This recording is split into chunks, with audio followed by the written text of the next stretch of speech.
நீ அடிச்சா அடி விழும், நான் அடிச்ச இடி விழும். அரசு வாட்டத்தை இத்தோடு நிறுத்திடு. என்ன எவனோ போடுற எலும்பு காசப்பட்டு என் மேல வரசாத. துரு புடிச்ச தகரம் கிழிச்சா சீழ் புடிச்சு செப்டிக் ஆயிடும். ஆம்பளை அர்த்தம் தெரியுமாடா உனக்கு? எங்கேயும் எப்பவும் எதுனாலும் கண்ணுல நெருப்போட, கையில முறுக்கோட, நெஞ்சில தில்லோட ஒத்தையான்னு சமாளிக்கிறான் பாரு. ஆமா ஆம்பளை. கையால் அணைகட்டி தடுக்கிறதுக்கு நான் ஒன்னும் கால்வா இல்லடா, காட்டார். 10 நிமிஷத்துல மொத்த பேரும் வண்டியில இருக்கணும்.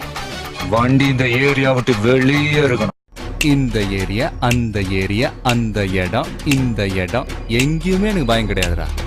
ஏன்னா ஆல் ஏரியாவிலையும் ஐயா கில்லிடா. கில்லிடா. அதான் பயப்புள்ளைங்க பாசமா வச்ச பேரு. என்ன பார்த்து தமிழ்நாட்டுல இந்த கேள்வி கேட்கிற மொத ஆள் நீதான்.